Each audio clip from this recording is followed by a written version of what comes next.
Number 5. The spook light. In the early 1830s, when the Native Americans were put on their forced march during the Trail of Tears, some of them reported seeing something unusual while near Missouri and Oklahoma's border.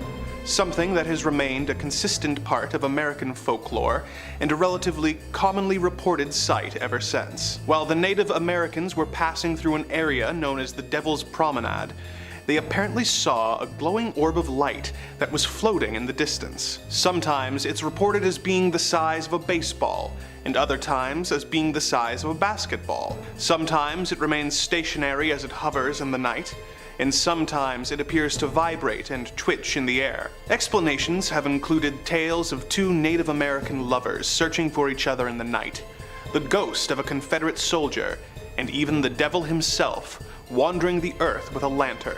It has gone by many names, such as the Joplin Spooklight, the Hornet Spooklight, the Hollis Light, and the Devil's Jack-o'-lantern. The site of the Spooklight has become somewhat of a tourist attraction, with the area being especially popular around Halloween. But though scientists have speculated that it could be the result of a natural gas leak or car lights reflecting off a nearby river, this does not explain the dozens of sightings that occurred before the invention of the automobile. What if the cause of this floating orb is not the spirit of some lost soul trying to find their way home, but the manifestation of extraterrestrial activity? We've all heard plenty of stories of glowing orbs in the sky that have gotten closer and turned out to be starships from outer space. The spooklight could perhaps actually be one of these unidentified flying objects. If you subscribe to the theory that aliens have not made direct contact with us because they are studying our species, it would make sense that this light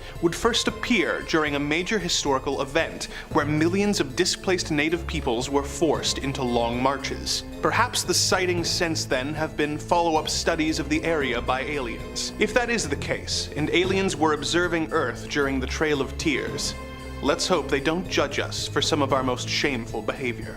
Number 4. Funnel ghosts. Tell me if this tale sounds familiar. A couple moves into an old house. It's a bit of a fixer-upper, but they believe they can put in the work and make it a home. They live there for a while, but when night falls, they take a photo and see something they don't expect. Not the typical idea of a ghost where the spirit looks like a past human, perhaps with a transparent appearance, but what is known as a funnel ghost. These spirits are often described as being swirling wisps or spirals of light that often appear in photos or videos, with little to no explanation. Often, when these funnel ghosts are seen, they are believed to be past loved ones or former residents of the home come back to say hello. But maybe these wisps are really visitors from another planet. If aliens are real, they clearly do their best to remain as hidden as possible from humanity.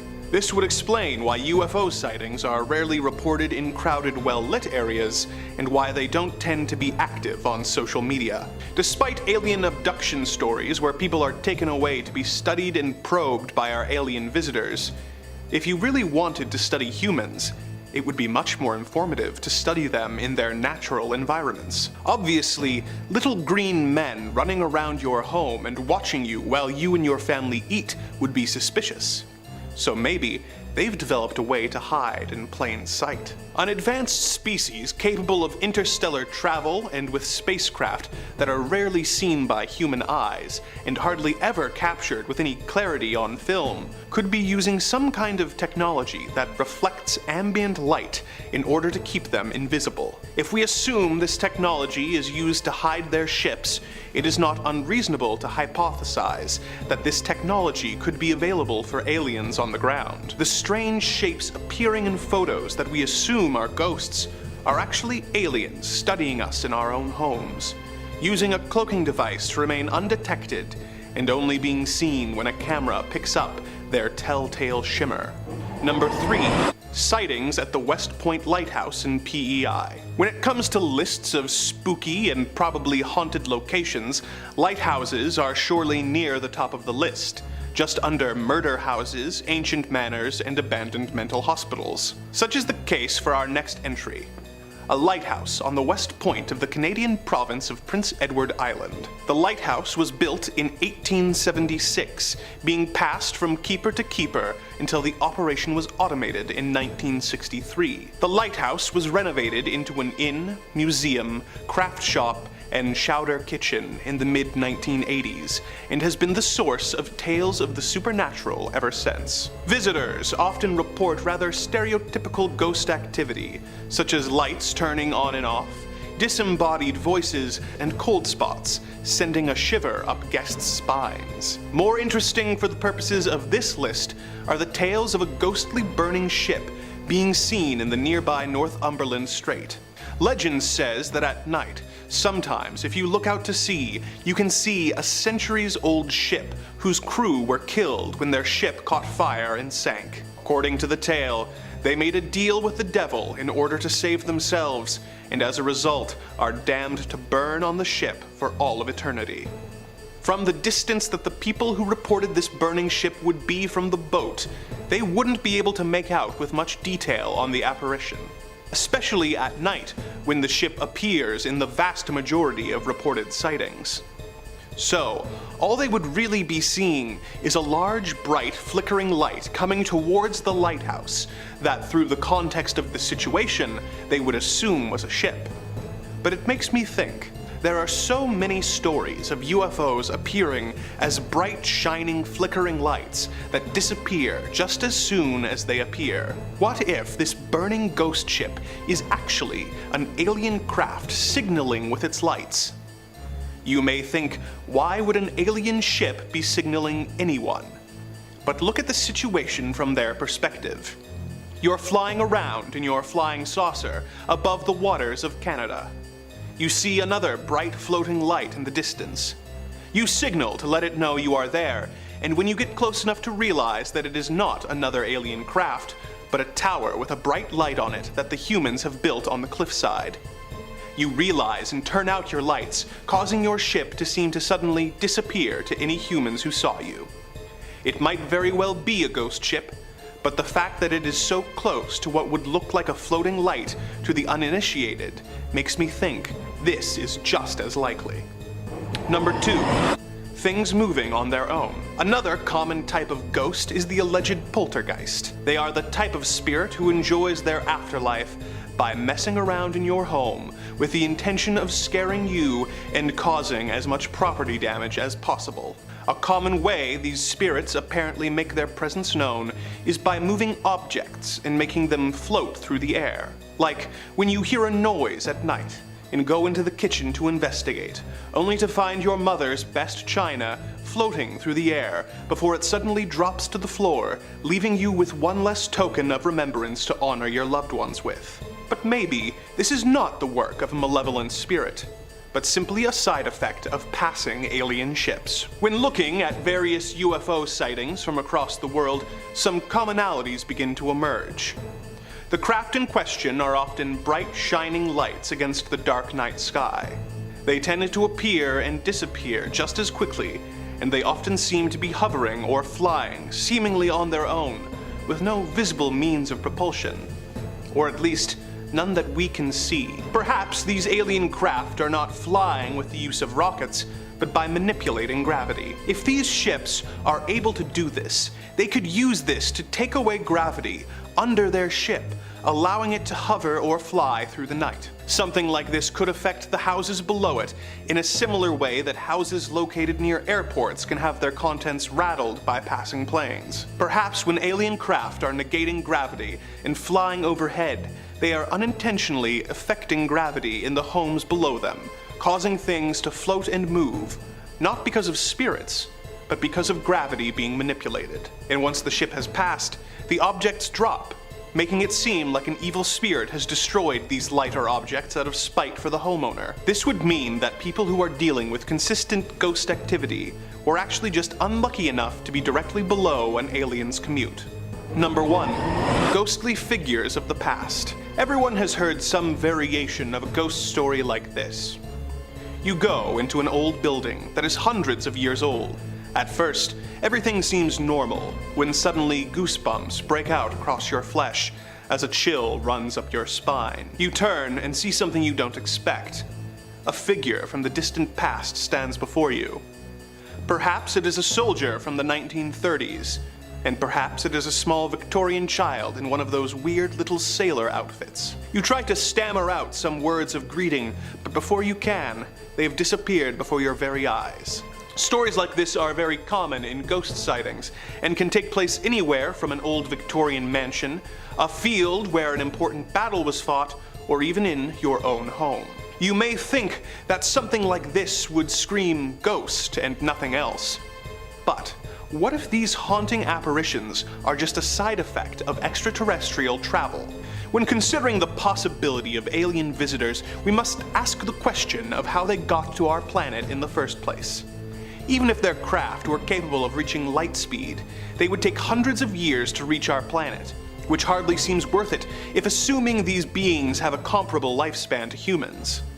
Perhaps they could cryogenically freeze themselves to make the journey more manageable, but that would still make getting to and from the planet a real hassle. Or perhaps these alien beings are capable of faster than light travel, which our concept of science says is impossible. Maybe the answer isn't that these aliens are moving fast.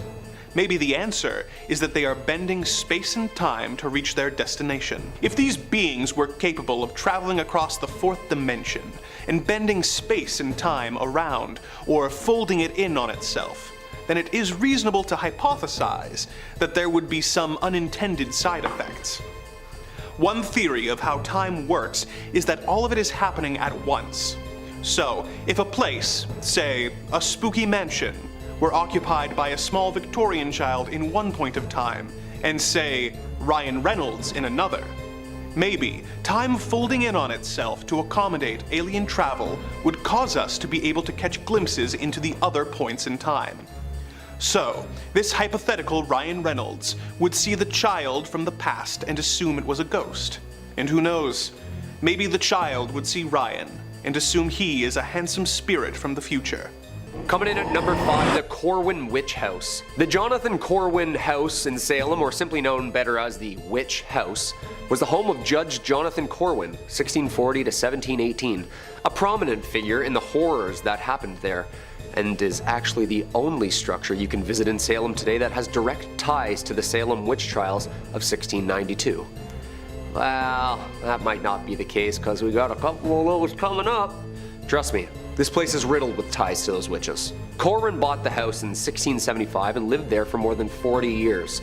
The Witch House is a 350-year-old thick building with black painted timber, 2.5 stories tall, built to last, massive, and looming. Located at 310 Essex Street in the historic district of Salem, the house stands in testimony to the witch trials, and it's believed that the Witch House was used by Jonathan Corwin and others to actually interrogate those accused of witchcraft. The Witch House remained with the Corwins, of course, until the mid-1800s, yet there wasn't many family around to liven it up.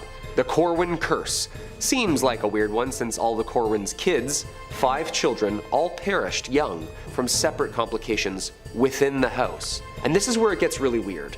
Not only is the place haunted to hell and back with specters seen in the attic upstairs and loud voices, arguments heard in the empty house at night, 8 Corwin lives were lost to premature death in that house.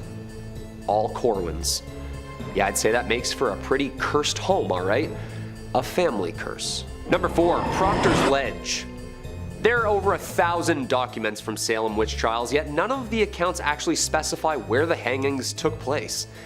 For many years it was believed that the 19 people who were executed in Salem were hanged at the summit of Gallows Hill, on the edge of town to the west, where the town would meet for large gatherings. Seems like after some homework, the hill alone would be too hard to climb, not an ideal spot to hear or see the live trials, and was too thick and heavily wooded. Maps of 1700 Salem show Gallows Hill marked on the map, but no actual marker for the execution site.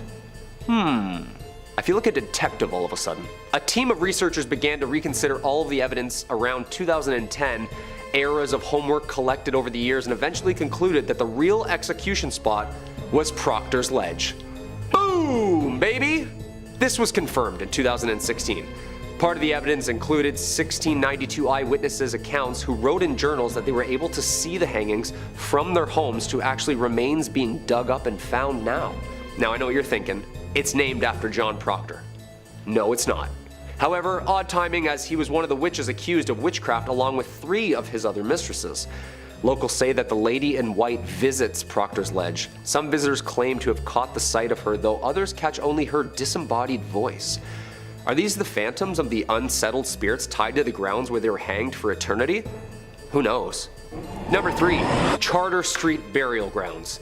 The Charter Street Burial Grounds started in 1637, also known as Old Burying Point or the Charter Street Cemetery, is the oldest cemetery in Salem. Many early and famous Salem residents are buried here, such as John Hawthorne, a judge in the Salem witch trials of 1692. Hawthorne, whose father had been a Salem magistrate, was born in 1641 and had 6 children. Hawthorne experienced several deaths in his family, including those of all his 3 brothers. Hawthorne died in 1717 at the age of 76, never apologizing for the role in the Salem witch trials. His headstone is surrounded by granite rectangles to help preserve what is left of the original stone. Being one of the oldest cemeteries and the sickening things that happen there, ghosts and spirits are often seen around the gravesite. There have been many strange occurrences here. Witch stuff aside, about 400 years of ghostly encounters have happened at the Old Burying Point Cemetery. Over the years, people have successfully captured EVP of voices from beyond the grave at the site. If you can hear me, say something. Stop yelling. Oh, sorry. Photographs of mysterious shadows, orbs, white mist, and even full apparitions are seen here. One of these apparitions is believed to be Mary Bright Corey, who died 1684. She was the second wife of Giles Corey, who later became an unfortunate victim of the witch trials himself. Another ghost seen is the powdered blue dress lady, whilst holding a picnic basket in one hand and sometimes accompanied by a young boy. Normally, once the cameras come out, the lady in white transitions into numerous bright orbs or vanishes altogether. Maybe the ghost woman is the same Mary Corey forever watching over Judge Hawthorne's grave. Number 2. Gallows Hill. Okay, so we were just talking about what happened to some of the accused during these hysterical trials and all the historical places that saw such violence. One of the most interesting witches tried of that was Giles Corey. Tried as a witch but never hanged. Actually, the old man known as Giles Corey was pressed to death with the judge's orders of him being a strong and stubborn old man and would not for the life of him indulge in the nonsense he was being accused for. He never admitted that he was a witch. Even throughout his torture, they laid him down and put a board on his back and proceeded to stone him to death, piling up stones on the board, resulting in crushing and eventually perishing underneath it.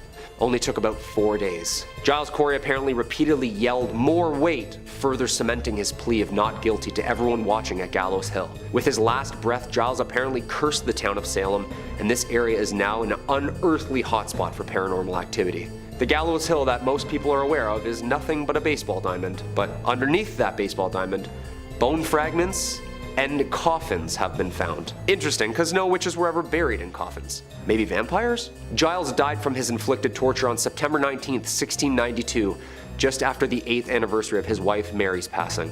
Strange sounds emerge from the area at night, including loud knockings, thumpings that wake up neighbors from their bed, and of course, the full-bodied apparitions said to walk the grounds yelling in the middle of the night. There have been full-bodied apparitions spotted within the woods, with disembodied voices shrieking in the middle of the night. The disturbingly loud voices yelled throughout the area have had some locals scratching their heads. Is this the ghost of Giles himself, speaking his curse upon the town for all to hear? Shh! Trying to sleep! And coming in at number 1, House of Seven Gables. Locals say the Turner Ingersoll Mansion, or also known as famously the House of Seven Gables, is the most haunted spot in Salem. How many haunted spots are there? Ghosts are just like really competitive. Now a prominent museum, protected in its original form, used for plays and reenactments by the locals, the original structure was simple in nature, with only 2.5 rooms and just under 3 stories tall. By the time of John Turner's death, the prominent merchant, sea captain, and owner of the house, he was one of the most wealthy men in the entirety of Massachusetts. Turner and Ingersoll's House of the Seven Gables is a ghostly reminder of the tormented souls both trying and being tried at the time of the hangings. But the Turner Ingersoll is a reminder for more than just lost shipping fortunes and curses, as it's also a homely reminder of Judge Hawthorne himself, and the guilt he inflicted on that town. As records show, Hawthorne may have feigned sympathy for the accused witches, but he never regretted his involvement in their trials or executions. And he certainly never expressed any remorse during the trials themselves for sending the accused to their death. Following the witch hysteria of the late 1600s, the Hawthorne family lost most of their wealth, no doubt influenced by the families of the accused witches who sought out justice for their dead loved ones. Acting now is only a museum of historic place. Each year, the museum hosts a series of theatrical plays, all of which surrounding the Salem witch trials. Such plays titled as Legacy of the Hanging, Judge Hawthorne, and Spirits of the Gables. But some of the actors aren't, well, very alive. As for the ghosts outside of the theatrical performances, well, everybody's got their own opinions on that, but tour guides and employees tend to avoid the attic, where some people have complained about being choked by ghostly figures. Local lore has many different stories to tell, and so do many of the visitors who enter Salem's most haunted house. Others report seeing a phantom boy who enjoys playing in the attic. Throughout the day, his giggles and laughs can be heard.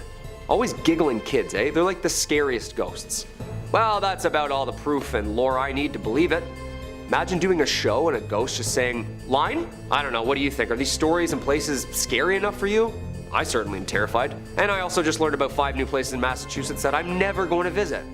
Yeah, I'm a huge chicken, leave me alone. Number 5, La Llorona. Have you ever heard the legend of La Llorona? If you're a top 5 scary fan, most likely, because I know for a fact I've mentioned it once or twice in a video before. It's a very commonly repeated old folktale, and it's shown up in countless movies and TV. It was just made into a movie that was connected to the Conjuring series. But if you missed out on all of that, the short version of the legend of La Llorona is a Spanish ghost who is said to have cast her own offspring into a river and drowned them in a manic fit. We've all had bad days. When she realized what she had done, she cast herself into the water as well, but was cursed to spend eternity searching for her young wherever a body of water is found, calling out into the night, known for a wail and a cry. It's why she's called La Llorona, the weeping woman. She appears all in white with long black hair and is recognized for her cry and appearance. Take a little sip. You entertain yourself back there for a minute. Now think about all of that while we watch this next clip, posted to Reddit titled, "My Mom is in Mexico Right Now." And tell me if this doesn't make you think of La Llorona just a little bit, or like a lot bit. While walking late at night, a traveler comes across a strange white figure that seems clad in a long robe or a dress, moving in a way that makes them seem like they're not of this world. This white dress shining through the otherwise dark night. So what do you think, my faithful YouTube commenter audience? Is this proof of a ghost caught on camera, proof of an old legend walking among us, or is someone just putting the effort into a really complicated hoax? And if you're looking for more videos that might be hoaxes or might not be, Top 5 Scary has all of that and then some. We've got just about everything freaky you could possibly do a top 5 list on. Conspiracies, aliens, cryptids,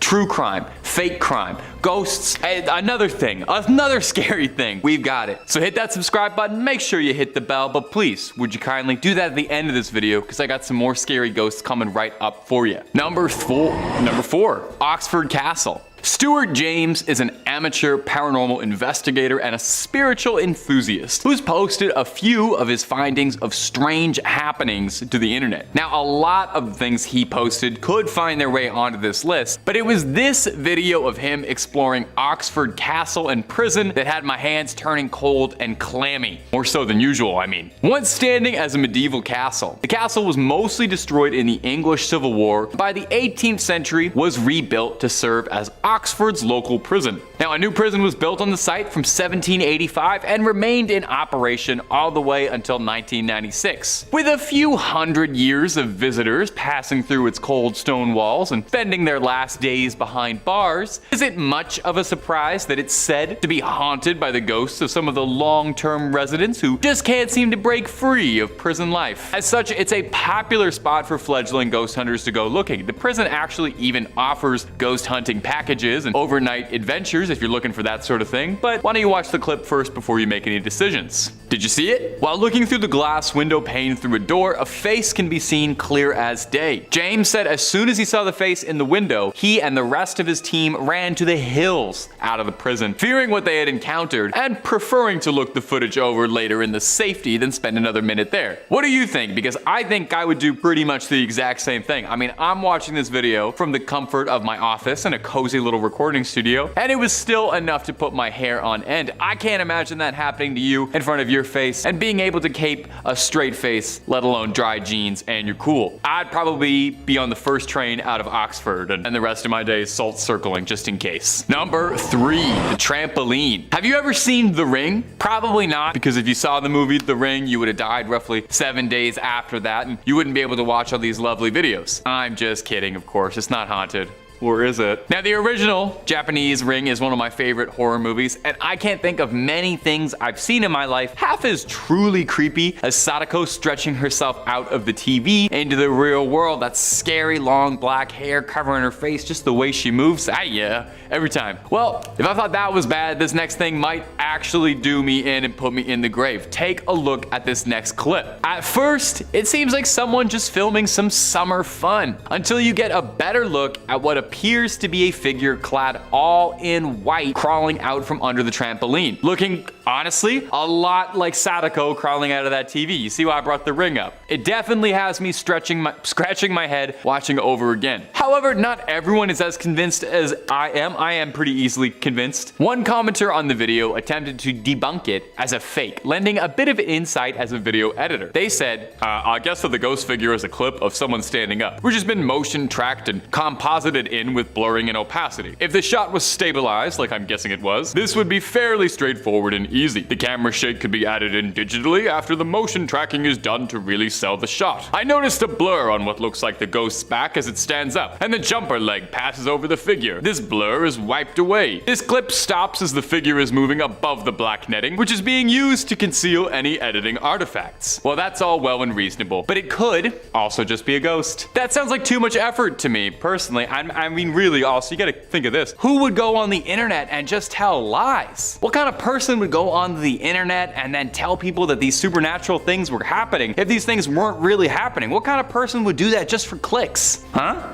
Number 2, creepy puppet. I think we can all agree that, haunted or not, a puppet is terrifying. Nothing good has ever come from teaching a piece of wood to flap its lips. Just look at Jeff Dunham. Whether it's the uncanny valley that makes them so disturbing or simply a reasonable disdain for ventriloquism, puppets are scary. Think of that little freak from Saw, the Goosebumps dummy, or Annabelle. Well, the truth is always scarier than fiction, I find. And in this next clip, we've got ourselves a true haunted puppet. Take a look at this footage that has people's jaws hanging open. Watch the clip. Did you see it? It was kind of hard to miss. Looks like this dummy is keen to give a performance without any help from anybody and has learned to move its mouth on its own. Is something possessing it? Now, knowing its history actually makes things a little bit more interesting, because it seems like it could be likely. The doll is nicknamed Mr. Fritz, and it was recovered from a World War II prison camp where it is said to have been made by a prisoner. It eventually made its way into the hands of a private collector in the United Kingdom. This new owner, one Michael Diamond, claims that several times he noticed the glass display case on Mr. Fritz would open on itself during the night. Now, the reasonable thing to do would be to, burn his house down and make sure the doll burns up and release that evil away and, move countries. He instead set up a camera and filmed it for a few nights and caught this horrifying footage of the seemingly possessed dummy talking. His solution was to wrap it in chains and keep a blanket over it. I would send it to space or cast it into the ocean, but you do you. He's actually not too worried about it at all. Mr. Diamond says, "My wife and daughter both hate it, and I understand why, but I'm not intimidated by it. A braver man than me." Now, this could be faked, I'm sure, but I'm inclined to believe this is real. Haunted or not, I just do not trust this puppet even a little bit, Number 1, grandparents' ghost. That sounds sad. I like to save the best for last, and I think after you watch this clip, you might agree with me, as this is one of the weirder things on a list of all weird things. This was posted to the Ghost subreddit earlier in the month and was making the rounds on the paranormal and scarier sides of the internet, as even the biggest skeptics were wondering just what it was they were looking at. This redditor and their family had taken a day for a family vacation at a nearby water park, and when they had returned, there were several calls from the security company telling them that an alarm inside their grandparents' home had been tripped. When they returned home to watch the footage, they were stunned at what they had seen, and I invite you now to watch it too. As you could probably see, there's clearly something going on in that house that's a little more powerful than just the wind or a trick of the light. And hey, don't start telling me this is just an orb of dust floating by the camera lens, okay? There is something seriously wrong going on in here, and I think they need to dial an exorcist. The doors of the living room mysteriously shut by themselves at the same time that the lamp on the table is flickering out like crazy. You keep watching the video, you also see a bowl moving by itself and a chair being dragged across the floor. All things that are like a checklist if you're going through to check if your house is being haunted. That's typical poltergeist behavior. Now, some people were a bit skeptical, suggesting this could very likely have been doctored or faked just to get some attention, but he did post a follow-up afterwards to provide just a little bit more context. He said that he did some digging into the history surrounding his house and the neighborhood. Found out that he lived in the town Napoleon grew up in. That's pretty cool. But more interestingly, he found that the house that his grandparents lived in used to be two houses that were converted into one. And in the other one, there was a story of a man taking his life. So could this be a sign of his spirit passing through something walking through the worlds? Or is this all just a complicated scheme for some upvotes and clicks? You let me know down below in the comments, my friends. Number 5, Brazil. Coming up first on our list of ghost footage that's been freaking out the pros and spooking the amateurs alike is this bizarre clip captured and uploaded to the internet by one Mr. Miracle BR. Thank you, Mr. Miracle. Mr. Miracle shared this, and we're glad they did, even if it does have us questioning the nature of our reality ever so slightly. The footage appears to be a body camera footage of a police raid in Brazil, where a group of plain-clothed officers are ready to kick down doors to deal with whatever's hiding inside. Of course, they might just be the wrong emergency department to call, as it seems like the Ghostbusters might have been a lot more appropriate. Take a look now. When they kick in that door, either they used a little bit too much force, or there's something in there they're not going to be able to put handcuffs on. The door keeps banging, swinging rapidly and violently back and forth in place. Whatever's going on with this one door seems to be present on all the doors in this warehouse, as every door they pass through starts swinging violently as if it's got a mind of their own, leading to the men getting understandably jumpy. You know, the academy doesn't teach you how to deal with ghosts. They start looking over their shoulders over and over, and the video cuts pretty short when the men start to dart down the hall, running away in a flurry. Running away from what, I wonder? Now, this clip alone is already pretty unsettling. Imagine, even with you and your squad, well trained, heavily armed, I still think seeing something you can't explain would have me on edge in a building that already looks pretty creepy. The creepiest part, though, is apparently this happens to cops more than we know. When the clip was posted, someone on Reddit responded with their own experience in the service, and they wrote, "I've cleared some creepy buildings as a cop. The most unrealistic thing about this video is that they kept going. I remember clearing this abandoned plantation house that still had an alarm hooked up with my partner. As we cleared each room, we left the doors open so we knew we were cleared. Turned around after the last door and all the doors were shut. Noped on out of there." Makes a lot of sense. I would probably do the same. And if you're looking for way more videos about ghosts, goblins, ghouls, and basically everything freaky above the sun and below it, Top 5 Scary is the place to be. Hit that subscribe button, please tickle that little bell if you wouldn't mind, but do that after this video, because we got way more ghost sightings coming up for you right now. Coming in at number 4, back in the late 1930s, on an especially dark evening, a nun was driving a school bus filled with children home after a field trip. They were heading down Shane Road, but when approaching the railroad crossing, the bus abruptly stalled out on the tracks. Most of the students were sleeping, so the nun was quietly attempting to start the engine back up, when a train emerged, seemingly out of nowhere, as its headlamp was burned out. Something that hopefully wouldn't happen anymore. It was too late to evacuate the children, as the train was moving way too fast. The nun, desperately and frantically, turned the key, making one last attempt to restart the bus, just as the train smashed through the bus, cutting it in half. The nun was thrown through the windshield, but miraculously survived. The rest of the folks on the bus weren't as fortunate and passed from the event. A few weeks later, the nun, guilt-ridden and heartbroken, returned to the site of the accident, filled with guilt and wanted to end her life. She parked her car on the tracks and sat there, waiting for the next train to come along. Later, when a train train came into sight, speeding down towards her, in the same way as that tragic night, the nun began to hear some familiar voices. Then, her car began to move forward as if it was being pushed from behind, rolling to safety just as the train passed by. In disbelief, the nun got out of her car and began looking around, expecting to find some sort of good Samaritan, but didn't see a single person. She looked back at her car and noticed child-sized handprints on the back of her trunk and realized that the ghosts of her students had saved her life. The nun was then blessed with a new purpose in life, and she opened a school for orphans, teaching there for the rest of her days. It is said that to this day, if anyone parks their car on or near the railroad tracks at Shane Road, ghostly children will push the vehicle to safety, as they are determined to make sure that no one meets the same gruesome fate that they suffered. Many locals have made claims that say that you can hear the rumbling sounds of a train nearing, the steam whistle howling, and the screeching of wheels as if the train is grinding to a halt, but nothing is there at all, except for the haunting chill of the night. One of the children from this accident is more, shall I say, social than the others, and sometimes tries to find her way home. Not long after these initial incidents, a woman was driving down Shane Road late one night, and as she approached the railroad crossing, she saw a little girl standing all alone on the side of the road, holding a teddy bear. Now this woman immediately stopped, pulled over, and offered the girl a ride home. Once they arrived at the girl's house, the child was hesitant to leave the vehicle and to head inside. The woman assumed that the girl must have run away from home after a fight with her parents and offered to head to the house first to reassure the family. When the woman got out of the car, she looked back to give the child a reassuring smile, but the girl had completely vanished. She quickly reopened her car door, but no one was there. However, the seatbelt was still fastened. The photo evidence we have from this tale shows the little girl waiting by the tracks, just wanting to get home. Our next weird clip for you is going to be this footage that was uploaded to the Ghosts subreddit. It's got investigators talking and viewers pausing to try and understand just what's going on. And a shout out to the Ghosts subreddit. Thanks for doing most of the heavy lifting on my job. Now you might think that ghosts and spirits only come out to play at night, but when the weather's nice, even the ghosts and ghouls and all things malevolent come out to soak up some rays. Let's give that clip a quick watch.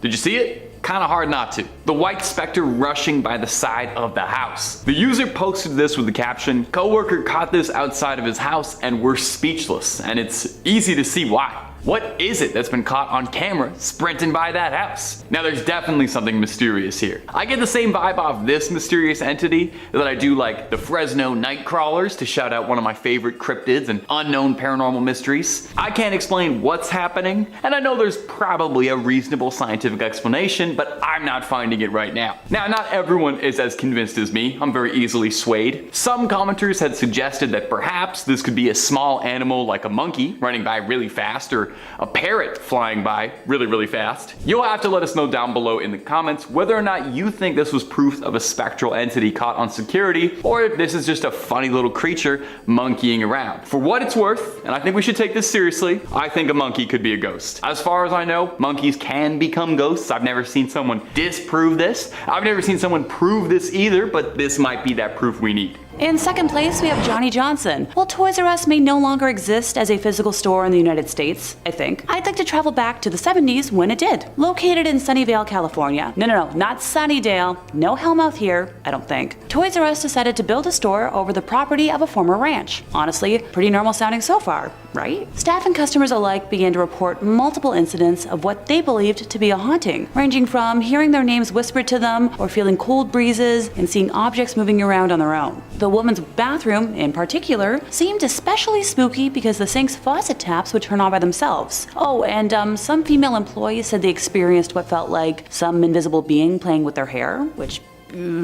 In 1978, psychic Sylvia Brown held a seance there for the first time, determined to identify the entity. The ghost haunting the store allegedly revealed himself as Johnson. Johnson's ghost told Brown that he was a preacher and a ranch hand in the 1880s on what was then the Murphy family farm. He spoke with a mild Swedish accent, and his first name was either John, Jan, or Johan. 10 out of the 16 people assembled there for the seance said they heard a high buzzing noise when Sylvia was supposedly listening to the ghost. The ghost told her that he had been in love with Murphy's daughter Elizabeth, who ran off with an East Coast lawyer. Old news clippings say that Johnson accidentally hacked his leg with an axe while carelessly chopping down trees and met his end from the injuries. Sylvia repeatedly went back to the Toys R Us to communicate with Johnny, who she called the most stubborn, ornery, argumentative ghost she'd ever met in her book, stating that she had tried many times to to explain to him that his lifetime as Johnny Johnson had ended. Apparently, Johnny got so frustrated about being told that he had passed that he gave her the ultimatum that if she ever brought it up again, he would go silent. Sylvia let the matter drop since she and the ghost supposedly had a quasi-friendship where they would chat about the annoying and noisy kids who frequented the store. A 2007 piece on Snopes, which if you're unaware of, is a pretty legitimate fact-checking site, featured a woman named O'Brien who had worked at the store for over 18 years stocking shelves, claiming that she didn't believe in ghosts, but when you feel a breeze behind you or someone calls your name and there's nobody there, funny things happen that she just couldn't rationally explain. The report talked about dolls and toy trucks leaping off the shelves, balls bouncing down the aisles,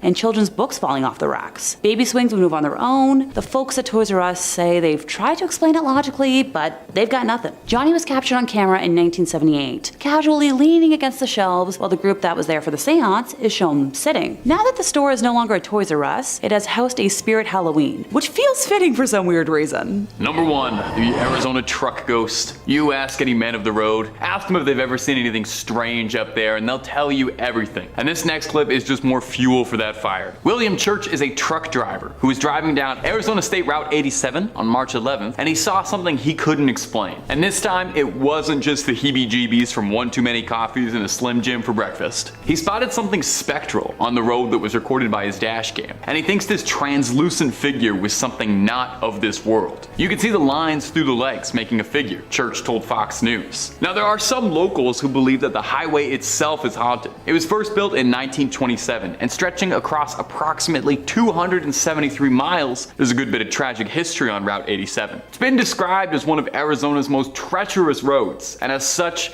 countless fatal car accidents have occurred on this particular stretch of land. Could it be that because of this, there's spirits still trapped on the long, lonely road, wandering around looking for a home they'll never be able to return to? After Church's video was uploaded and went a bit viral, viewers reported that they'd seen a lot of supernatural activity around Arizona's highways. If I'm ever traveling through Arizona, I think I will take a boat.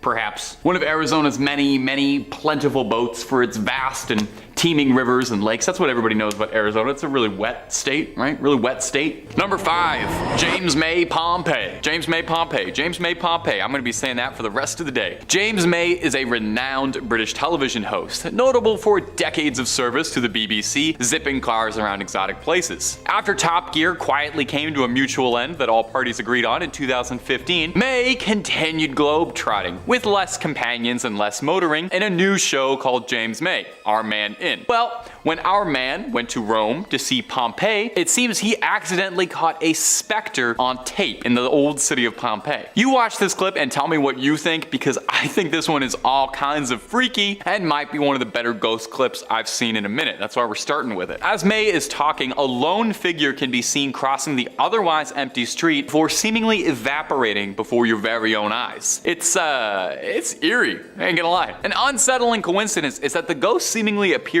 as May is talking to the audience, reminding us that even though Pompeii has found life as a tourist destination, it's still one of history's biggest mass graves. Now I like to play skeptic a little bit, like, you know, I'm more Scully than I am Mulder. This ghost footage is pretty striking, but we can't cross out the possibility that this could just be something as boring as a camera glitching out or someone trying to scrub out a pedestrian in the background of an otherwise clean shot. Although if that's the case, why so much of the figure left behind? Could this be a former citizen of Pompeii, still trapped through the daily loop of her everyday life after the volcano claimed it and changed their lives forever? Or could this ghost be the ghost of Jeremy Clarkson's career, hanging around James May? That one's too mean. Too far. Anyway, we may never know. Let me know down below in the comments what you think of this one. And if you're looking for way more ghost videos, you already know I'm about to tell you top 5 scary is where to be. And if ghosts aren't your jam, we have got just about everything freaky under the sun and above the sun you could possibly imagine. Cryptids, conspiracies, aliens, true crime, fake crime, baby, we got it. If it's spooky, we've done a video or 3 on it. So hit subscribe, hit the bell, and don't miss a single second. But do it after the end of this video, okay? We got way more ghosts coming up for you.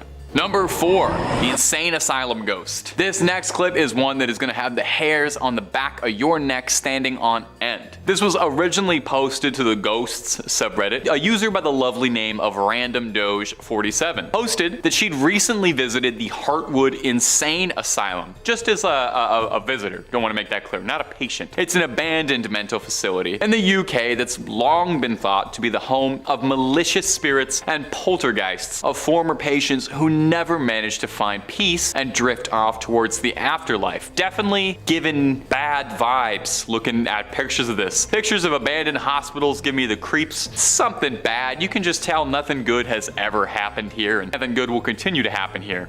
Take a look at this footage. In the clip, we see someone or something in the top window seemingly noticing that they're being recorded and then hurriedly shutting the window to sneak off into the night. Now that's pretty darn creepy, but you could be thinking, wow, what if it's just the Redditor's friend or something and they schemed this hoax by preparing somebody. They had somebody climb up in there. Well, the place is locked up and the interiors are dilapidated in a state of serious disarray, and it's all collapsed in on itself and couldn't really support anyone up on the top floors. The windows are locked and the Redditor said there was no easy way for someone to get in. So what is happening here? Is this the ghost of a former patient? Someone who managed to sneak inside and is squatting inside an abandoned insane asylum? 3 raccoons in a trench coat pretending to be human and hiding out in an abandoned asylum where they live and go on little adventures? It could be, and that's what scares me. But you let me know what you think this could be, okay? Number 3, security footage. Now we got ourselves another clip from the Ghost subreddit. What can I say? If you want to look at ghosts, it's a pretty good place to go. They're all right there. This one was posted to us from user Ryman8 with the caption, "Something set off the security footage on one of our properties. Nothing was stolen. This is the footage." Now you take a look for yourself at the spine-tingling footage. This is one of those ones I had to watch twice, so don't feel bad if you gotta scoot back 30 seconds to watch it again. Let's roll it. At first, it might just seem like a frame at a Skinnamarink. I had to really press my nose up to the monitor to see what was going on here. But you can see the faintest silhouette of a figure creeping through in the background, seemingly walking through thin air, barely able to make it out. And then when you see it, you're probably never gonna sleep again as you see that ethereal little shape moving through the room. Now, the poster claims that the front door to the property was open, and that is what triggered the alarm and triggered the security footage. Who could have done that if not for this malevolent spirit? One commenter suggested that it was possible that the energy dispelled by the ghost could have been what set off the alarm and opened the door, and that's why it looks so spectral and ethereal on the footage. What do you all think out there, my internet comment hive mind? Is this some real proof of something from another world walking into ours? Or is this just some dust and light hitting the camera at just the right angle and our eyes filling in the details we wish we were seeing? Please do let us know down below. Doing some digging on this one, the Redditor returned to the same thread a year later and reported that nothing else like this had ever happened, and that he'd researched evidence of any spirits in the local area or on this property and couldn't find anything. So this could just be a one-off incident, or it could be something much more sinister. It could be. I can say whatever I want when I'm talking into a camera. I could say that all of these are aliens if I wanted to. I'm in control here. Number 2, the Ghost Palette. Coming up next on this list, we have got some more weird security footage to tickle your viewing pleasure. There's no ethereal figures walking around in this one, but it is pretty spooky nonetheless. This footage was posted by someone who used to work in a meat packing plant, but presumably left when they saw this security camera footage and found out the joint was haunted. In the video, we can see a pallet jack on the CCTV freaking out, seemingly being pulled or moving itself around the warehouse. I've got to say, haunting aside, the atmosphere of this particular meatpacking plant already seems scary. You know, it's flickering lights, cold looking floors. I'm pretty sure this is the meat plant where Jigsaw was playing his funny little games. Back to the topic at hand. What is going on with that pallet jack? There's no reason for it to be moving. There's no wind or anything to push it, and it looks like someone is manually moving it around, if not a little awkwardly. Could it be a ghost who got itself hired? Or is it the ghost of an employee of the meat plant who's still stuck working here? I gotta wonder if ghosts have rights or like a ghostly union, because it does seem like the ghost is the only one on shift right now, and that can't be safe. Where's his ghostly supervisor? Is he making sure he's taking his 30? Now, some commenters with more experience in warehouse settings have suggested that the pallet jack malfunctioning like that could be faulty wiring, a loose axle, or something that could be causing it. There could be all manner of reasonable explanations, or it could be something supernatural sneaking into our world. So what What do you think, my comment gang? Is this just a pallet jack on the fritz, or is this a ghost caught on camera? And finally, number 1, mystery orbs. Our last clip today comes to us from the subreddit High Strangeness, which I cannot recommend enough if you like paranormal and bizarre, inexplicable content on the internet, and I kind of suspect you do because you're watching this video, aren't you? But don't spend too much time there. Remember to come on back to Top 5 Scary. Posted to us by user Swingset Superman, this ring light footage has been puzzling viewers as they try to figure out what's going on and what was caught on camera. You take a look for yourself and you see if you got any luck putting this together. There appears to be a series of super bright lights floating outside around the front door. Now that might not be that odd, but it's the way they move I can't stop focusing on. They just don't seem like they're from this world, you know? They float around as if all the dots are connected in some way, moving in coordination. At first I thought they might be bugs, fireflies or something, but I ain't never seen no bug move together like that. If anything, I think we can qualify these strange dots as a UAP, an unidentified aerial presence. That's what I see at first. It seems like a fleet of little minuscule UFOs, although maybe I have just made one too many UFO videos recently, and I think anything strange in the sky, regardless of height, are UFOs. Now, one commenter suggested these could be fairies or pixies of some sort, which would be interesting. I don't think we really talk much about fairies or sprites on the channel much at all. We always talk about scary supernatural things. Makes sense, we're Top 5 Scary, but I would love to talk about a fairy sometime. So I send it off to you, internet commenters. Take a look at the clip, look up the original source if you'd like, and you let me know what you think was captured by the camera that day. Maybe it was just a ghost dropping off a ghostly Uber Eats order. Number 5, Walking Dead. My first true tale of phantasmic terror comes to us from Reddit user Jalcott. Answering a question posed in the thread, nurses and doctors of Reddit, what's the weirdest and most paranormal thing you've ever experienced? Hospitals already seem pretty haunted as is, so it's no surprise that there was so many good answers. But Jalcott stood out. Take a listen. I'm a psychiatric nurse, and early on in my career, I worked at a residential mental health facility. One of our residents was an elective mute, which means that he didn't talk, but there was no medical reasoning as to why. He had spoken earlier in his life, and in fact seemed quite normal back then, with the exception of being close to 7 feet tall. He'd been raised in the Deep South and joined the army when he was 19, but one night he vanished. He was declared AWOL, and eventually he was declared missing, and later officially declared dead. However, 10 years later, a 7-foot-tall man walked into a Virginia hospital ER in my part of the Midwest and said to the receptionist, "My name is Marion Deschênes, and I've been dead for 10 years. And according to the Redditor, those were the last words he ever spoke to anyone. He had shown up to the hospital covered in dust and wearing an old uniform that he'd been wearing the night he vanished. His social security had not been used at all, and he had no ID on him whatsoever. However, via fingerprints, they were able to identify him. The family was notified, but they said they had already grieved their lost man and that whoever was claiming to be him simply wasn't, and asked to never be contacted again." The nurse went on to add that Marion would pace all day, every day, moving his mouth in a way that looked like he was muttering to himself, but nothing came out when he moved his lips. He had an unnerving habit of throwing his head back with his mouth wide open as if he was laughing hysterically, but not so much as a breath could ever be heard. The nurse said she tried talking to him almost daily, and he would appear to listen, but only react by periodically throwing his head back in that laughter-mimicking way of his. Various medications and treatment plans were pursued, but nothing ever affected him.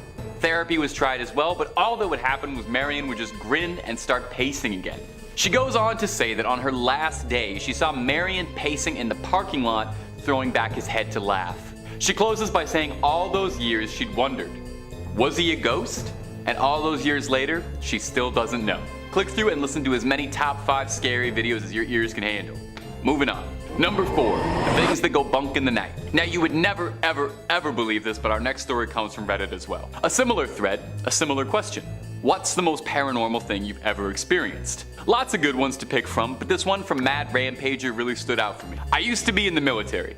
The training camp bunk that we lived in was said to be haunted. Occasionally, our stuff would go missing and reappear in weird places, like under our bed or inside a bag that we'd zipped up and stuff. No big deal, right?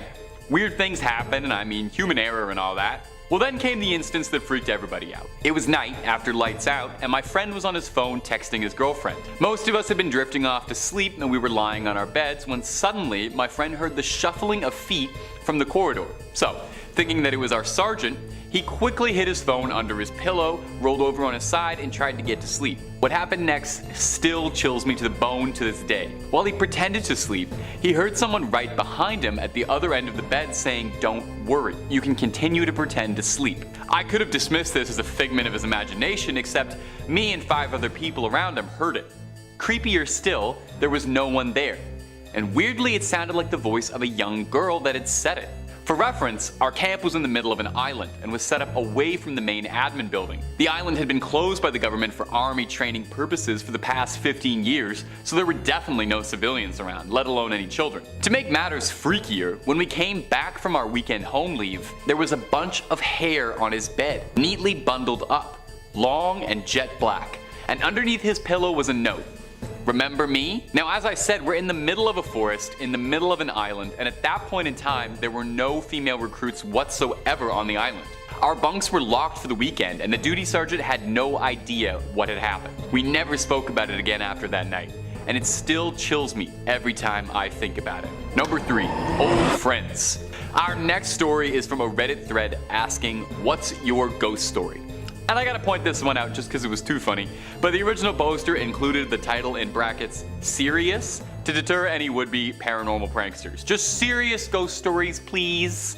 Luckily, Redditors obliged. User Barbed Cats shared this terrifying tale. When I was 37, I went to my high school reunion. I flew into the nearest airport and rented a car. The distance was about 35 miles through a very rural and almost abandoned part of the country. About 3 miles outside of town, I see someone on the side of the road flagging me down.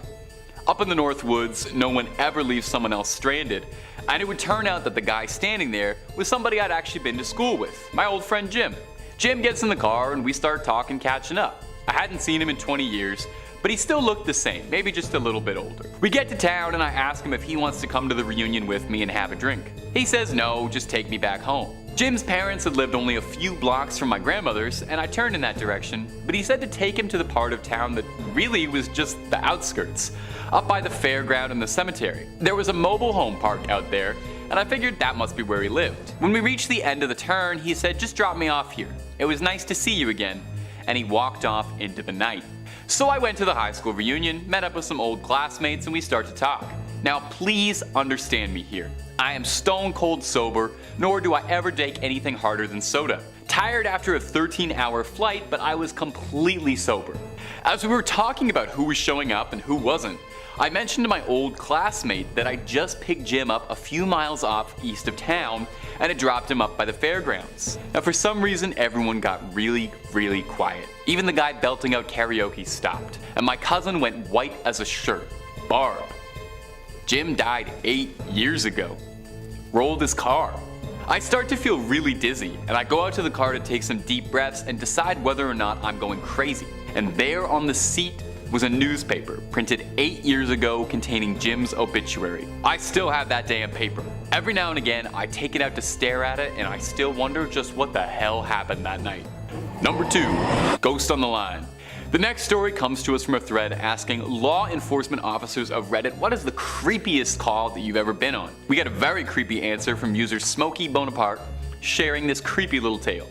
The Redditor writes, 911 dispatcher calling in. We received a call from an elderly lady who had trouble breathing. I had taken several calls from her before and her husband in the past, so I recognized the voice. I dispatched an ambulance to her residence and held her on the line trying to keep her calm while the ambulance was responding. Ambulances advised that they had a 15-minute ETA as she was in a very rural part of West Virginia. I'm talking to her just about her husband and how she was doing, and just making pretty standard small talk with her. The ambulance arrives and I let them know that she is in severe respiratory distress, and I still had her on the line.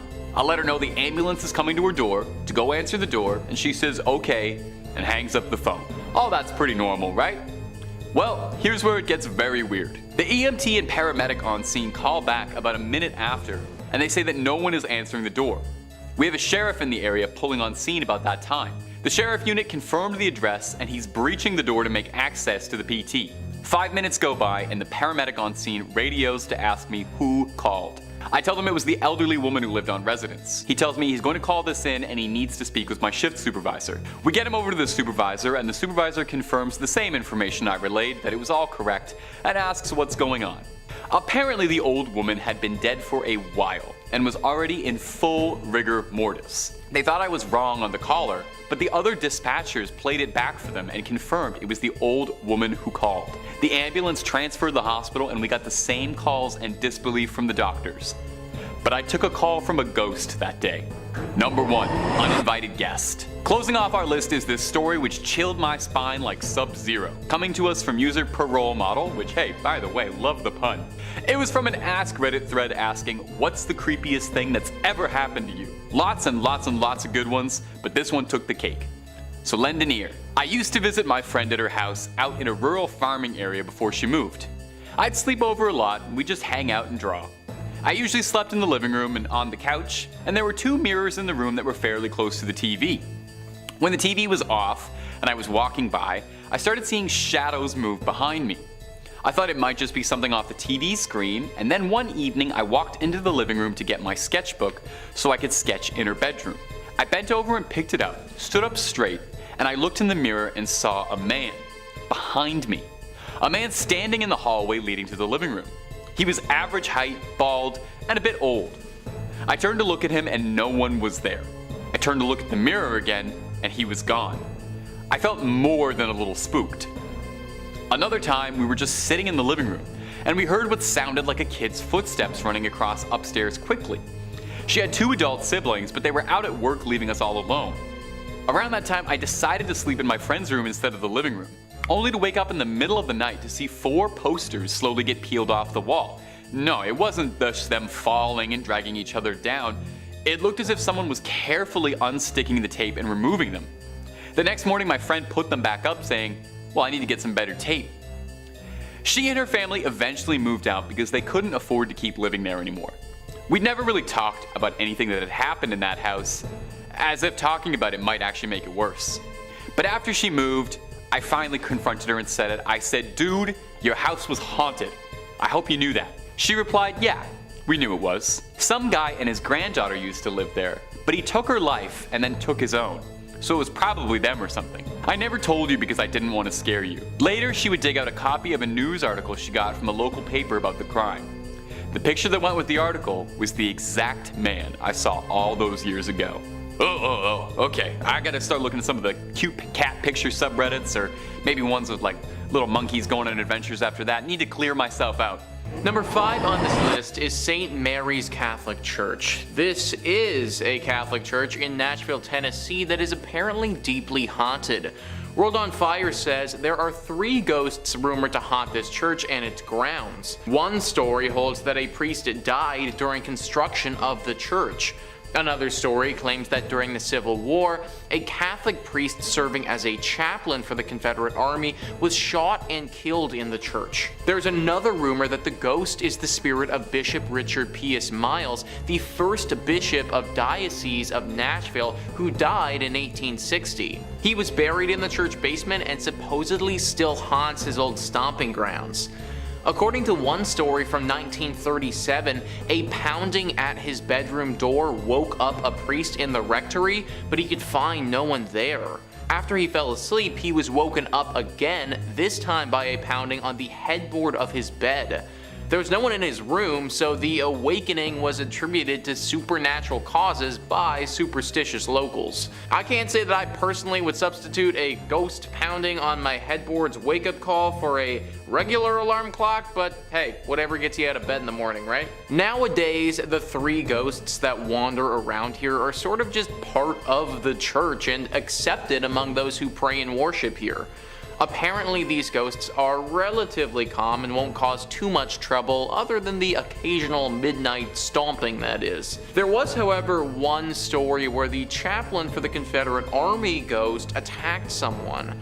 It happened over 50 years ago now, but apparently a woman and her young son were walking past the church and got bombarded by this ghost. They both managed to get out okay, but they were obviously really shaken up. Now, nobody knows why this ghost did this or what the story was, but we think that this woman and her son were descendants of someone who had dealings with him in real life. Potentially their grandfather killed this man or something along those lines. It's all a bit hazy, but the good thing is that's the only group of people his ghost has ever chosen to attack before. Other than that, these ghosts are just relatively annoying, but they shouldn't cause you too much problems if you go here. Number 4 on this list is the widow. There was a widow who lived in the 20th century who was a very devout Catholic. For some reason, this woman, who we're gonna call Ruth, had a very strong connection to the spirits that were in purgatory. Her story goes like this. The first soul Ruth encountered was her departed husband. He had often been impatient during his bout with cancer and had reproached God. One evening, Ruth heard a voice. That happened almost every evening over a long time when she came in from the stable. Then she suddenly recognizes the voice of her husband, but she isn't quite sure yet. Then she kneels down and just prays the rosary. She recommends her husband in particular. Yes, she thinks, he was often rather impatient. Is that perhaps the reason he must still do penance? A few evenings later, she sees a nebulous apparition right in the middle of the room. She takes holy water and prays, "O Lord, give him eternal rest." It makes her very upset, and then she sees her husband. He speaks quietly. "Don't be afraid, Ruth, it's me. I may come here to ask your help. Pray 3 chaplets each day." And then he was gone. So every day she prays 3 chaplets. Each time she adds, "Good God, forgive my husband his impatience when he suffered." After some weeks, her husband stands again in the middle of the room. He looks well. He's friendly and beautiful. She recalls how he was a young man. He says nothing. He only looks at her so grateful and full of love. Then she asks him, "How are you, Jacob?" He answers clearly and quietly, "I'm fine. I may come soon. I thank you, Ruth. I thank you so much." And after this, he never appeared again. So that's a pretty famous story, and Ruth went on to interact with many ghosts like this in purgatory through her life. In fact, some people started to speculate that she may even be a ghost herself as well. Number 3 on this list is the Most Holy Trinity Church. Here we have another Catholic church that's meant for worship, but has been riddled by a haunting. World on Fire says there are a few possible origins of the hauntings that supposedly plague this old parish. One claims that the current church building, built from 1882 to 1885, stands over an old cemetery where some bodies are still buried. Supposedly the ghosts of the folk under the church haunt the building and mysteriously turn lights on and off, open and close doors, and walk back and forth. Or it could just be living people doing those things, since those activities, believe it or not, are not limited to ghosts. The living can also open doors and turn on lights. At least they could last time I checked. Or maybe I'm a ghost and I don't even know it. Anyways, another source of the ghost legend is that one of the first pastors of the church, Monsignor Michael May, passed away in his bedroom and continues to haunt the church grounds. Apparently, visitors hear mysterious steps at all hours of the night, and dogs have been known to stare as if in a trance at the stairs and dining room of the rectory. In all honesty, dogs staring at things, definitely not indisputable ghostly evidence. I mean, I've seen dogs do some weird stuff before, so I don't think that we can prove anything beyond a reasonable doubt based on their activities. However, it is very important to note nonetheless, whenever a big storm is coming, watch what your animals do. I bet that they'll go and hide or act differently right before a massive thunderstorm or a tornado or something. Us humans, we don't even notice it, we don't sense it at all, but they definitely will. This sort of weird sense, it also translates to ghosts as well, so maybe the dog really is seeing something from the afterlife at this church. Number 2 on this list is Annalise Michel. This is a very sad story where there may not ever have been any ghosts involved, but they sure thought that there was. Wikipedia says, when Michelle was 16, she experienced a seizure and was diagnosed with psychosis caused by temporal lobe epilepsy. Shortly thereafter, she was diagnosed with depression and was treated by a psychiatric hospital. By the time she was 20, she had become intolerant of various religious objects and began to hear voices. Her condition worsened despite medication, and she became suicidal, also displaying other symptoms for which she took medication as well. After the taking of psychiatric medications for 5 years failed to improve her symptoms, Michelle and her family became convinced that she was possessed by a demon. As a result, her family appealed to the Catholic Church for an exorcism. While rejected at first, true priests got permission from the local bishop in 1975. The priests began conducting exorcism sessions, and the parents stopped consulting doctors. Annalise Michelle stopped eating food and died of malnourishment and dehydration after 67 exorcism sessions. Michelle's parents and the 2 Roman Catholic priests were found guilty of negligent homicide and were sentenced to 6 months in jail as well as a fine. This might not be the most terrifying of all of the ghost stories on here, considering the only real ghost involved was the fear that everybody had to begin with. Poor Annalise would have went through absolute agony in her final days when there probably wasn't any paranormal activity to even begin with. And finally, number 1 on this list is St. Rita's Church. Several decades ago, there was one heck of a ghostly interaction that went down at this church.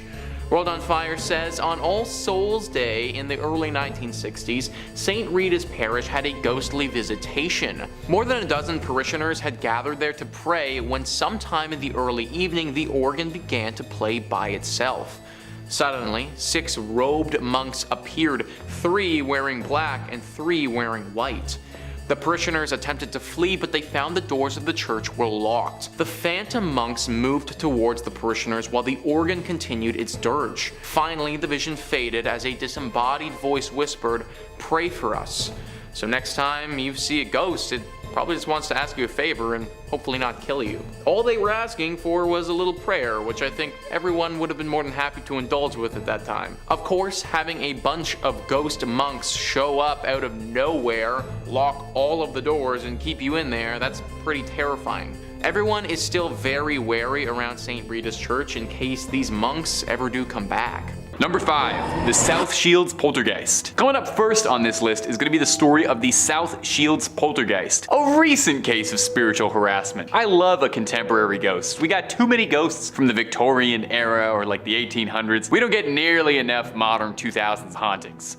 Anyway, in 2005, an anonymous couple living in England had begun reporting seeing strange things happening around the house. Their furniture would be dragged along the ground, which is odd, but stranger things have happened. Doors left open, again, bizarre. But it was when they'd come home and found the chairs stacked on top of each other, they began to suspect that something odd was happening. One evening, the couple was asleep, and the wife had been struck in the back of the head with a doll, one of her son's toys. When she sat upright, she found herself being pelted by an onslaught of toys thrown across the room, as if G.I. Joe himself was leading the offensive. Dolls and blocks thrown at them from the hallway. They tried to cover themselves up with the comforter, but found that whatever entity that had taken up residence in their home had other ideas, and they found themselves pulling back at this invisible force. This horrifying encounter would culminate in the husband waking up and discovering 13 clean red cuts all over his skin, and a burning, searing pain on his back. That same morning, the couple discovered a rocking horse that had been hung from the ceiling, a stuffed rabbit toy sitting at the top of the stairs with a box cutter left between its hands, unsettling things written on the walls. You know, stuff like "Go die" or "You're dead." Very clear cut. I gotta say, this poltergeist really has a flair for the dramatic, setting the scene like this. That's good environmental storytelling with that set dressing. Anyway, enough was enough, and after having lived through enough activity to fill the brunt of one of the bad Conjuring sequels, they contacted a paranormal investigator. These investigators claimed that they made contact with an evil entity that looked like a pure black void that radiated pure evil. Shortly after the investigation crew showed up, however, the haunting seemed to stop. Guess the ghosts got scared when somebody stepped to them. The couple has now gone on to live a normal, happy life, although they claim they have been traumatized by the events. I know I would probably never look at that stuffed rabbit the same way again. And my ghouls and goblins, if you're looking for more good content from us, well, hey, we've got loads and loads of that. We got ghosts, ghouls, aliens, government cover-ups, SCPs, and just about everything freaky under the sun. Let's keep going. Number 4, Kate Morgan. Our next entry is about the mystery of Kate Morgan, whose death has been a long unsolved mystery in American history. In 1888, the Hotel del Coronado opened in Coronado, California, just across from San Diego. It was as classy as a joint in the late 1880s could be, and upon its completion, it was the largest resort hotel in the world. Our story, though, doesn't start until 1892, when a young woman named Kate Morgan checked into the hotel, room 304. She had told the desk she was there to meet with her brother, who was a doctor who was treating her for stomach cancer. However, tragically, 5 days after first checking in, Miss Morgan was found dead on the steps of the hotel of what looked to be a self-inflicted gunshot. Now, it would later come out after her death that for whatever reason, the story she had told the staff was all untrue, with an investigation suggesting maybe Morgan had been a con artist. What we did know about her is that she'd been married to a postal worker from Nebraska named Tom Morgan, and that Kate was believed to be visiting San Diego to visit her brother, who was a gambler, not a doctor. But, you know, they probably pulled in similar amounts of money. Doctors didn't even think that Morgan's gunshot wound was self-inflicted, as the bullet retrieved from the autopsy hadn't come from a gun Kate had owned. However, the case was never opened. It was officially declared that she took her own life, and that was that. It would seem that Kate Morgan, much like us, is unable to move on from this case, as she's said to still inhabit the Del Coronado to this very day around her former room, which has now been renamed room 3327. Guests report hearing all sorts of bizarre sounds: screaming, crying, wailing, laughing, all while staying in the room, reporting erratic and chaotic noises pretty much all hours of the night. Weirdly too, guests claim that while staying in 3327, the temperature of the room will change in bizarre ways, as if there'll be an intense, freezing cold front that lasts for a few short minutes and dissipates, or electronics malfunctioning. And this seems made up, but I did just get a cold, shock while reading through this, so she might be in the room with us recording right now. And if you are, Kate, hope you're doing well. So is Kate's ghost still checked into the hotel, doomed to wander the property until the crime can be solved? We may never know. Number 3, the Black Monk. Our next story is going to take us down to England yet again, this time in lovely Yorkshire. The scene was 1966. The Pritchard family lived quietly and under the radar, certainly expecting no trouble and definitely not expecting to be haunted. They just moved into their new house and were settling in when they started to notice some odd, troubling things, all the usual signs of a paranormal haunting: strange scratches, strange noises at all hours of the night, furniture shifting around. Those sound like the telltale symptoms of a poltergeist to me. They assumed it might just have been something natural because they've never seen a movie in their life, I guess. The mind just never wants to assume it's ghosts. It was as they were approaching a year of living in that new estate that the Pritchards truly became aware of what they had inadvertently welcomed into their lives. It seemed as if whatever entity that was haunting the Pritchard house had a keen interest in the family's younger members, primarily the young student Diane. On one occasion, she claims she felt herself being dragged across the hallway by her neck, and she even showed welts and bruises all over her neck afterwards. A red handprint was burned around her throat. Foregoing subtlety at this point, this is when the entity started to make itself manifest to the family, apparating as a dark-robed,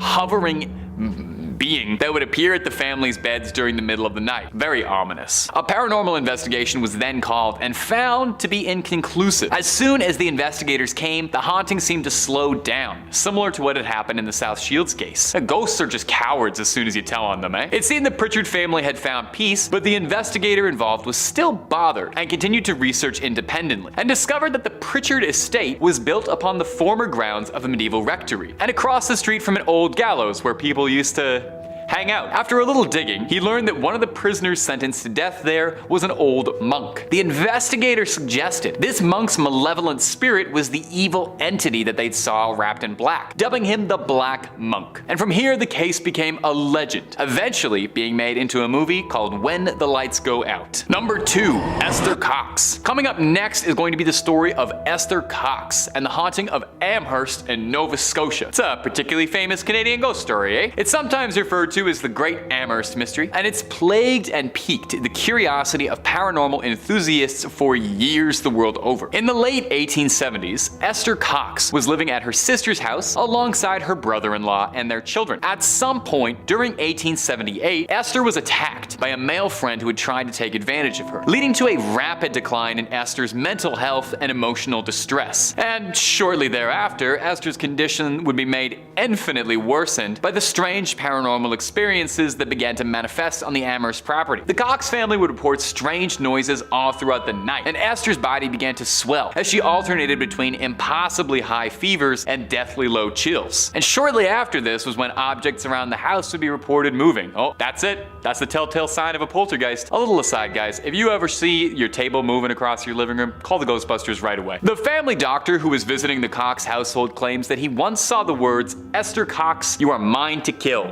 written on the wall by the headboard. He tried to sedate her, but discovered that it really didn't do much to stop supernatural doings. Stressed and out of options, Esther thought that moving houses might be enough to stop the curse. But sadly, whatever is haunting her had their hooks in deep, as the ghosts would follow Esther through every house she moved to. Evidently, the spirits found this greatly offensive, as one of the houses Esther would move to would burn down while she was staying at it, resulting in Esther's arrest for arson and eventual conviction. Esther pleaded that she was innocent, and even witnesses backed up this, saying that everything Esther had been claiming had occurred as she'd said. But the old "a ghost did it" is an argument that rarely holds up in court, and Esther spent a year inside a cell. She was released in 1879 and would find a husband and raise a few children, seemingly free from the curse that once sought out to destroy her life. And number 1, Honest Abe. Would you believe that one of the most famous and most reported ghosts in American history is none other than the great emancipator himself, Abraham Lincoln? Honestly, Honest Abe gets seen more than just about any other ghost. Since his assassination, there have been numerous sightings of undead Abe wandering through the halls of the White House. Eleanor Roosevelt, of the Beatles fame, kept her study in what was formerly Lincoln's bedroom, pretty much just asking to bump into a ghostly stovepipe hat if you move into his bedroom. Roosevelt claimed that over the years she lived there, she could feel his presence and would sometimes see apparitions of him out of the corner of her eye. And while her husband was president, a number of other sightings would occur. A young clerk claimed that he saw Lincoln's spitting image, clear as day, sitting on the foot of a bed polishing his boots. On a visit from the Netherlands, Queen Wilhelmina claims that when she was spending a night inside the White House, she was visited by Lincoln's ghost knocking on her door. Calvin Coolidge's wife claims to have seen her on more than one occasion as well. First ladies were really out there seeing Lincoln. Claims that she saw him with his arms clasped behind his back, lost in thought looking out into the Potomac River. Wise. Winston Churchill had said that during the Second World War, he felt like he could see Lincoln's ghost coming to when the country needed him the most, and he also shared the most direct encounter and probably the funniest one. Now, Churchill used to love to relax by taking a long hot bath while enjoying a cigar. On one occasion, he says he stepped out of the bath, took a cigar, and walked into his bedroom and saw a man standing in the bedroom already, giving him quite a shock. He said when he saw the man's face, he laughed and said, "Good evening, Mr. President. You have me at a disadvantage." He claims he saw Lincoln chuckle wryly, then disappear. Presidents Truman, Roosevelt, and Hoover have all claimed to have seen inexplicable things around the White House, claiming they were all signs of Lincoln. In the last few decades, however, reportings of sightings of old Abraham Lincoln have calmed significantly. Perhaps he's finally been able to move on, or perhaps he's just very slowly checking out the rest of Washington, D.C. There's a whole lot of tourist spots and monuments to work through, and maybe he just got really caught up on the White House tour. He's got all the time in the world now to check them all out. Kicking off our list, we have Claude Monet in 5th place. Yep, the famed artist himself. If you're not familiar with his work, I'd recommend looking up Impression Sunrise, which is the painting that gave the name to the French Impressionism art movement, or his Water Lily series. Most of his work is made up of stunning landscapes, but I think Woman with a Parasol is my personal favorite of his. But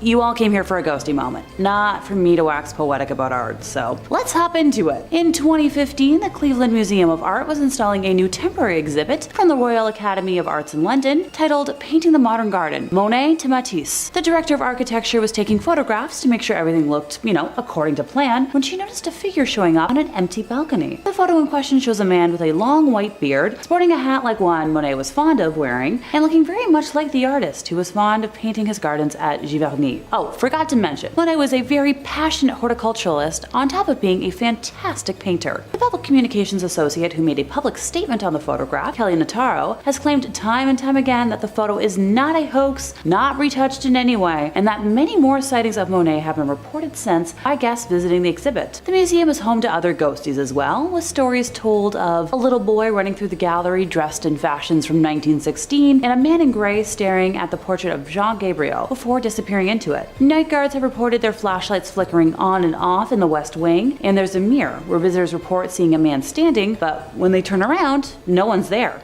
Fascinating to me that Monet chose a small museum in Cleveland to appear in, and not the museum in Paris that's, dedicated to only his art. Maybe he felt cozy amongst all the other ghosts. Or perhaps he's traveling the world to make sure his art is safe? Let me know in the comments what you think. In fourth place, we have the Grey Lady of Hampton Court Palace. I guess I should probably introduce her formally to begin with, Dame Sybil Penn. She was a servant at Hampton Court to 4 Tudor monarchs, being the nurse of Prince Edward and also Elizabeth I, nursing her through smallpox before succumbing to it herself in 1562. Sightings of her ghost began being reported in 1829, when the church of the palace was rebuilt and her tomb was moved. I'd probably be ticked as well if I had been resting for that long and then was disturbed. I'm pretty cranky as a person if you wake me up from a deep sleep. Trust me. Once upon a time, I accidentally roared at a friend who was trying to wake me up. Not my finest moments. Anywho, soon after being so rudely disturbed from her grave, strange noises of a person working a spinning wheel were heard through a wall at Hampton Court, which led to the discovery of a previously unknown chamber containing an antique spinning wheel. My inner fairy tale nerd is screaming right now about Charles Perrault. Don't mind me. The photograph we're specifically discussing today was taken in 2015 by Holly Hampshire, age 12, who thought she was taking, a fairly routine picture of her cousin Brooke McGee, also 12, during a day out at the 16th century home while in the King's apartments. Just gotta capture those selfies. The girls didn't realize what they had encountered at the time and only made the discovery when looking through their photos a day later. Okay, now before anyone calls bull on this, it's pretty dang realistic. I know I still haven't looked through every photo I took on my most recent vacation, and those photos are almost a week old now. The photograph shows a tall woman with dark flowing hair, cloaked in a full-length black and gray gown. This is the only time someone has been able to successfully capture her on camera. She's been spotted many times over the years. Just don't confuse her with any of Henry VIII's wives, since they're also quite fond of haunting the place on a regular basis, with Jane Seymour and Catherine Howard being the most commonly spotted. Jane can be found on the Silver Stick Stairs, which once led to the room where she met her unfortunate end after giving birth to the perfect heir, while wild child Catherine can be heard screaming through the haunted gallery, where it's believed that she broke free of her guards after her initial arrest in a failed attempt to reach her husband to plead for her life. Hey, maybe the Now Museum should play host to a touring cast of 6 to see what'll happen. I'd be willing to fly out for that. In third place, we have the Brown Lady. I swear this isn't going to turn into a list of spooky ladies identified by the color of their gowns. I promise. According to legend, the Brown Lady of Raynham Hall is the ghost of Dorothy Walpole, the sister of Robert Walpole, who is generally regarded as the first Prime Minister of Great Britain. She was the second wife of Charles Townshend, who was notorious for his violent temper. The story says that when Charles discovered that his wife had committed adultery with Lord Wharton, he punished her by locking her in her rooms in the family home, which is, you guessed it, Raynham Hall. She remained there until her death in 1726 from smallpox. The first recorded claim of a sighting of the ghost was by Lucia C. Stone during a gathering at Christmas of 1835 when she observed the Brown Lady because of the dated dress she wore. The following evening, another guest claimed to have seen the Brown Lady again, later reporting that on this occasion he was drawn to the Spectre's empty eye sockets, which were dark in the glowing face. These sightings led to some staff permanently leaving Raynham Hall, and you know what? Valid. The next reported sighting was made in 1836 by Captain Frederick Marriott, a good friend of Charles Dickens and the author of a series of popular sea novels. It is said that Frederick specifically requested that he spend the night in the most haunted room of Raynham Hall to prove his theory that the haunting was caused by local smugglers to keep people away from the area, and not by an actual ghost. The first 2 nights he slept with a personal safety bang device under his pillow and encountered nothing. If you didn't get what I'm referring to, just ask someone in the comments. On the third night, his final evening, 2 young men knocked at his door very late at night as he was undressing to go to bed and asked him to step over to their room at the other end of the corridor and give them his opinion on a collector's item that had just arrived. As they were leaving the room, he brought his personal safety device, joking that it was in case he met the Brown Lady. When the inspection of the item was over, the young men declared that they would accompany him back, joking yet again about the Brown Lady. And this is where I warn y'all, if you tempt fate, fate will deliver. The corridor was long and dark, since the lights had already been extinguished by that point in the night, but as the group reached the middle of the corridor, they saw the glimmer of a lamp coming towards them from the other end, and assumed it was from one of the women in the home visiting a nursery. For context, the bedroom doors in that corridor faced each other, and each room had a double door with a space between, as is the case in many old-fashioned homes. Frederick felt uncomfortable being undressed around women, so out of modesty, slept within one of the outer doors with the guys, in order to conceal himself until the lady should have passed by. As my roomie would say, what a distinguished gentleman. He watched her approaching nearer and nearer through the crack of the door, until she was close enough for him to distinguish the colors and style of her outfit, and he recognized the figure as the Brown Lady. He had his finger on the trigger of his device and was about to demand that the ghost stop and give the reason for its presence there, when the figure halted of its own accord before the door, and while holding the lighted lamp she carried to her features, grinned in a malicious and diabolical manner at him. Ooh la la. This act infuriated Frederick, prompting him to leap into the corridor and discharge the device in her face. The figure instantly disappeared in the tiny, kaboom, passed through the outer door of the room on the opposite side of the corridor and lodged in the panel of the inner one. Frederick never attempted to interfere again, so I'll give him a common sense point for that. The Brown Lady was caught on camera on September 19th of 1936 when Captain Hubert C. Prevand, a London-based photographer working for Country Life magazine, and his assistant, Indre Shira, were taking photographs of Raynham Hall for an article. They claimed that they had already taken a photograph of the hall's main staircase and were setting up to take a second when Indre saw a vapory form slowly taking on the appearance of a woman moving down the stairs towards them. Captain Hubert quickly took the cap off the lens while Indre pressed the trigger to activate the camera's flash. Later, when the negative was developed, the now famous image of the Brown Lady was revealed. The ghostly experience and photograph of the Brown Lady was published in Country Life magazine on December 26th of 1936, January 4th, 1937 edition of Life magazine. In second place, we have a photo of John DeFeo. Now y'all know how much I love talking about Ed and Lorraine Warren's cases, so this should come as a shock to no one. If anyone needs a quick briefing on the Amityville Horror House and not the movie, here goes it. On November 13th of 1974, during the very early morning hours, Ronald DeFeo Jr. ended his entire family and claimed that the demonic voices told him to do it. I'm talking both parents and 4 siblings. Look, I can't say that I've never joked about ending family members when I'm frustrated, but this is a bit too extreme for my liking. Oh, and about a year after that slaughter, a new family moved into the home, but fled after just 28 days, claiming it was haunted beyond any way to live in it, describing slime oozing from the walls, windows that would suddenly shatter, instances of levitation, and more. I'd be here for like an hour if I went into full detail. The image I'd like to highlight today was captured by Gene Campbell, a professional photographer who was part of the team who worked with paranormal investigators Ed and Lorraine Warren, who were called in by the Lutz family during the horrors they experienced while, still trying to live in the home. Gene had set up an automatic camera that took infrared pictures to capture the second floor landing during the night. It features what appears to be a young boy with white eyes, believed to be John, who is peeking out of a doorway. George Lutz revealed the Amityville ghost boy photo. George Lutz revealed this photo on the Merv Griffin show back in 1979, 3 years after it was taken.